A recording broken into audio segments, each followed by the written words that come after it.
Hello, everyone. So I just watched a video by some YouTuber I'd never heard of. He's a musician. Um, about his experience with bipolar one. Um, and it was similar to mine in a lot of ways.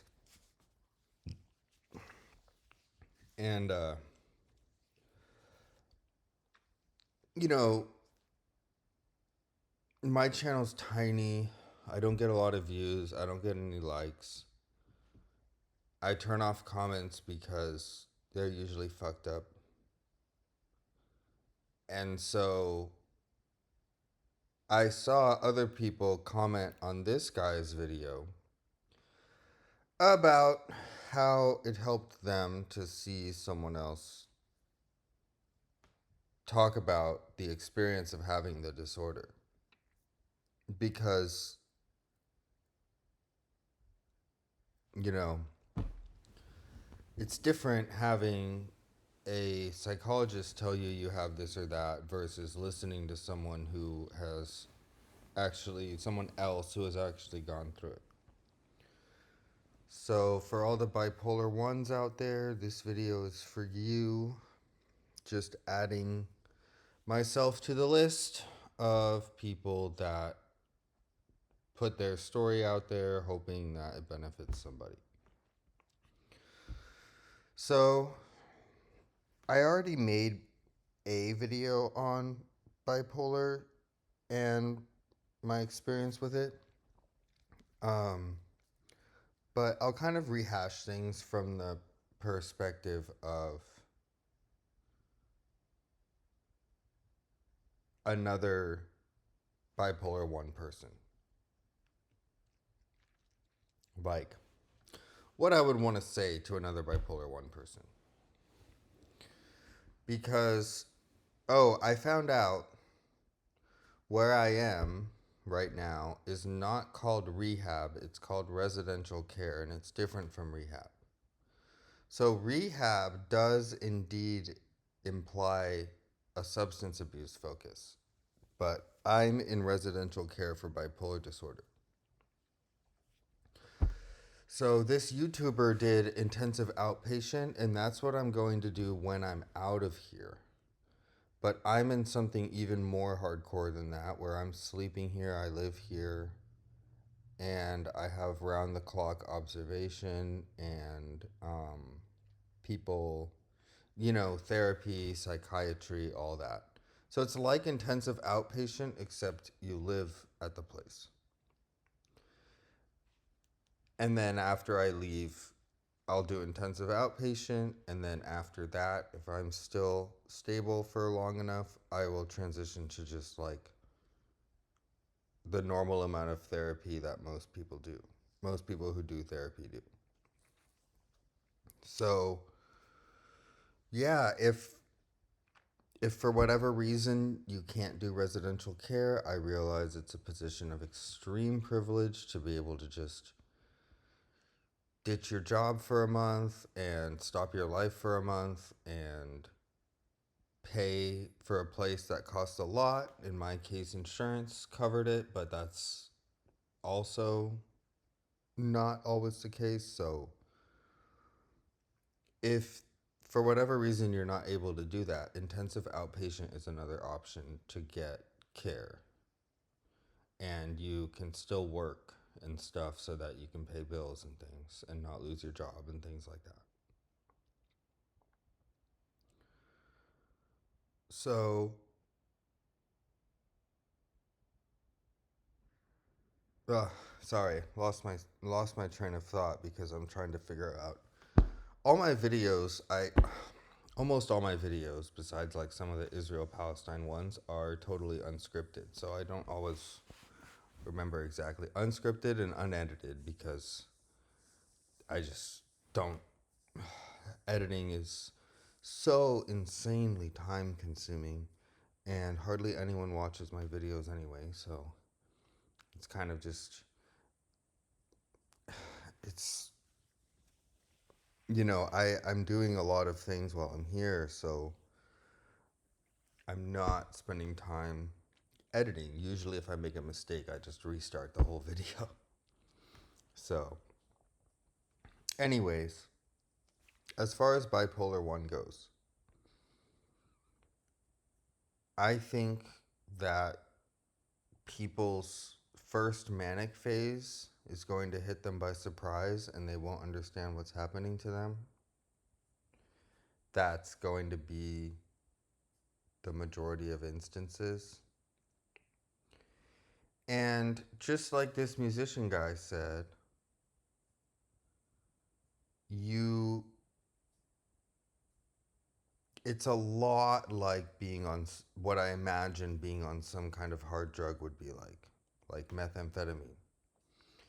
Because you don't sleep, you don't eat, you feel utterly and completely euphoric.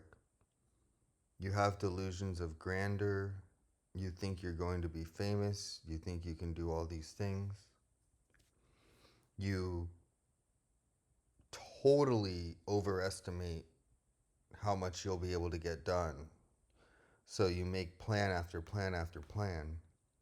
And it was crazy hearing that this musician did this because holy shit, he runs a company, like a music production company.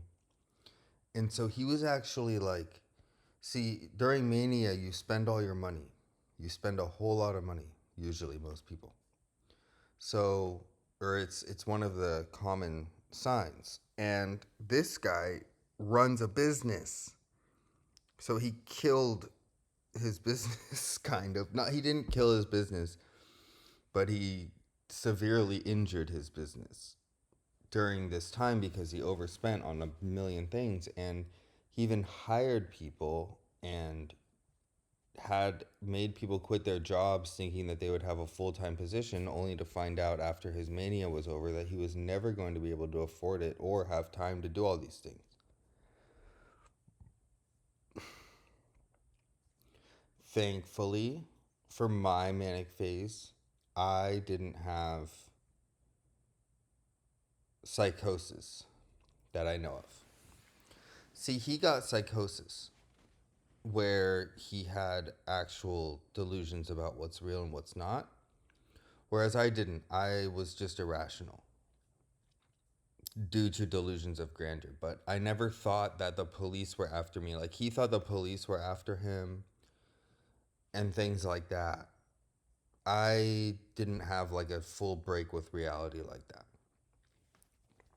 What I did do was spend a whole lot of money, but I did it in a smart way because I was able to remember my rules that I've instilled in my head. And one of my rules is never lose money without anything to show for it. That's why I hate gambling, because you lose money and you don't have anything to show for it. And that hurts me more than winning makes me feel good. So I don't gamble because I hate losing money and not having anything to show for it. So what did I do during my manic phase? I bought things that I have something to show for it. So this laptop that I'm using,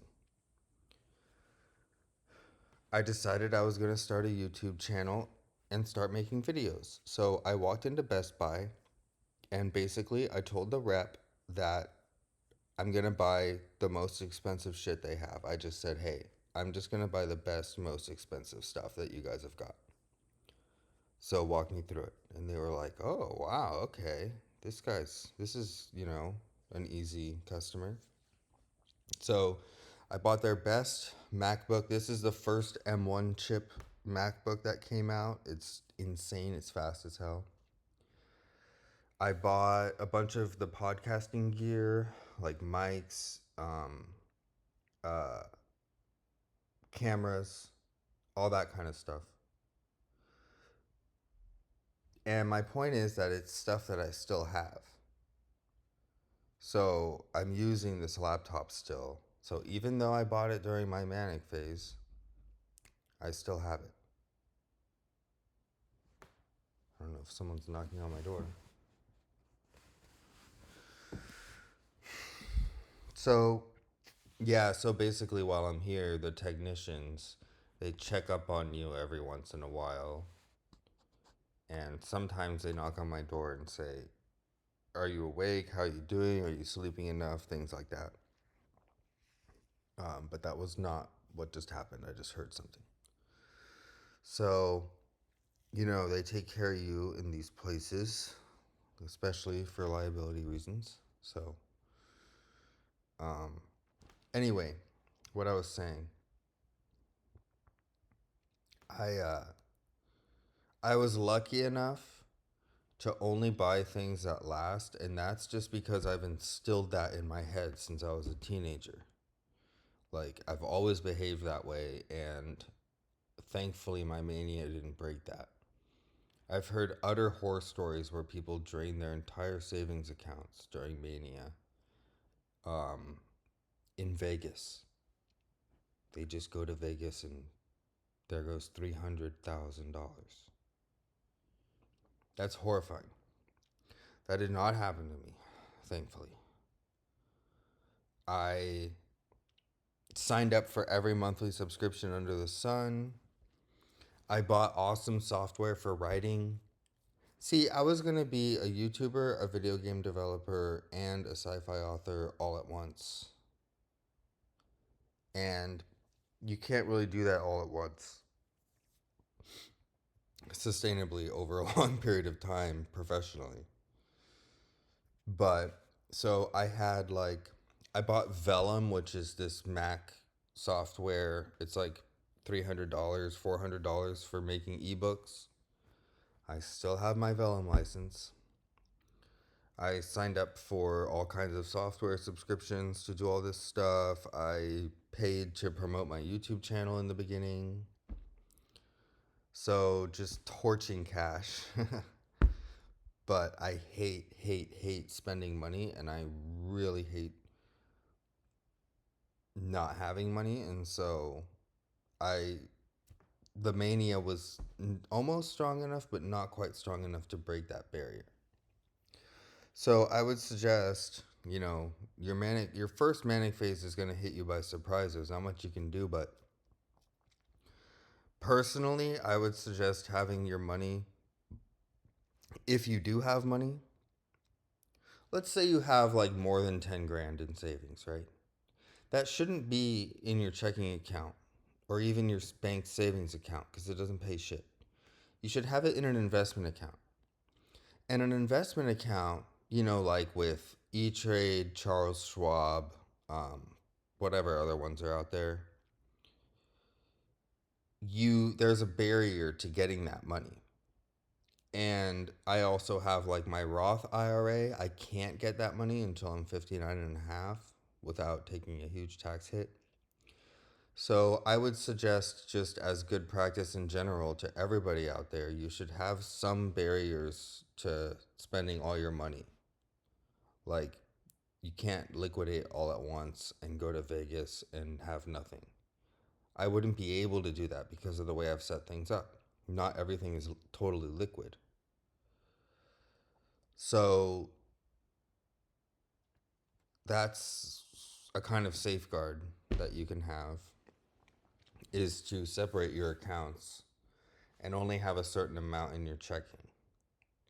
And then have a hard rule that you drill straight into your brain over and over, that you send money from your checking to your investment account, but you never, ever send money from your investment account to your checking account unless it's a very severe emergency. And starting a podcast isn't a very severe emergency, right? Gambling in Vegas isn't a very severe emergency. So if you just remember, I only withdraw from my investment account when I'm in a serious, dire emergency. That might help you remember. You might remember that during your manic phase. And the main way to recognize mania is realizing that you're making irrational decisions, but you won't. You just won't, because you'll feel too good. All your decisions feel amazing. It feels like you just made the best decision in the world. So it's not a reliable, you can't rely on yourself. you have to learn to listen when other people tell you that you're doing something wrong. But for me in Mania, that just made me even more entrenched. Like, I'm not crazy, it's the world that's crazy. Because, like I said, you feel so good about all your decisions. So, when people would tell me that I was behaving badly, I would go after them. Verbally, I mean. Like, I would just be like, well, fuck you. Like, who are you to tell me that I'm doing something wrong? And yeah, like, I lost friends that way because I didn't want to be around anybody who was going to tell me that the best period of my life, mania, when you feel like you're on meth all the time, that feeling this amazing was bad or wrong. I was like, fuck you. I've always been depressed. I've always wanted to kill myself. So now that I don't, you're mad at me. That's what happened. That's what went through my head with my best friend. I didn't talk to my best friend for a long time after my manic phase because I felt like you accepted me when I was suicidal, and now that I'm manic, you don't accept me and you're telling me that my behavior is wrong. But when I was depressed, it was okay. And so you want to avoid that mindset. When you're depressed, you hide it. That's why people don't that's why people don't tell you that you're fucked up. It's because you don't tell people that you're fucked up. At least in my case. So, being manic can make you very, very confrontational. You're it's like the musician said where you have no filter. Holy shit. And I related so much to contacting everybody from my past. And for me, I targeted the people who I felt had thought too little of me because now I had felt too highly of myself. I had delusions of grandeur. So people who thought that I was a loser, I just fucking. I had no filter and I had no rational behavior limits. Like, there was a guy who, um, my ex girlfriend's father, um, said that I was a loser who would always be financially dependent. And that was 5 years before my manic phase. But during my manic phase, I remembered it. And I called his law firm. I posed as a client to get an interview with him and said, oh, I have this case, blah, blah, blah. And then as soon as I got on the phone with him, I'm like, hey, you remember me, motherfucker? You said I was going to be financially dependent. I have more money than your fucking ass. And I just like kept going insane with him. And he was like, what the fuck? Who's this? What's going on? And I was just like, so I did stuff like that to everybody from my past that I felt had insulted me or wronged me or thought too little of me. I was like, oh yeah, motherfucker. Like, you don't even fucking know anything the fuck about me. So yeah, that was mania. Part of it. And, you know,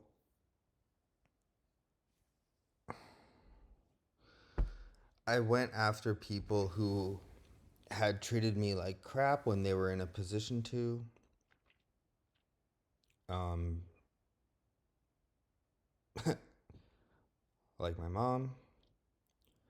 So I was just very, very aggressive towards everybody with words. It's always been with words. And I'm still very aggressive with words.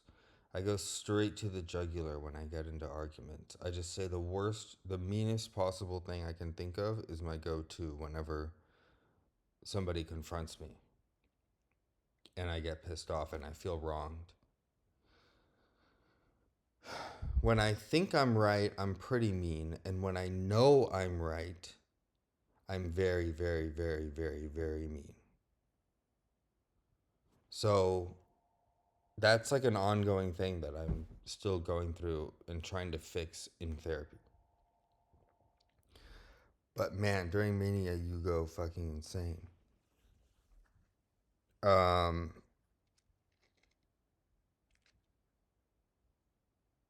and I didn't care about people's reactions. Like,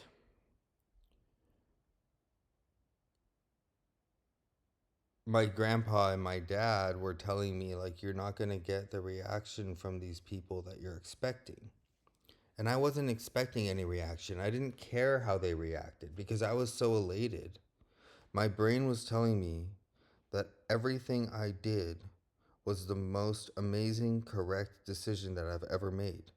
So, my ex girlfriend's dad, I didn't care what he said. I didn't care if he said I was crazy or if he said that he was sorry. I didn't give a shit about any of that. It wasn't about him, it was about me being able to stand up for myself because I had delusions of grandeur. So, yeah, the people around me didn't really understand what was going on, so they couldn't warn me in the proper way. Um,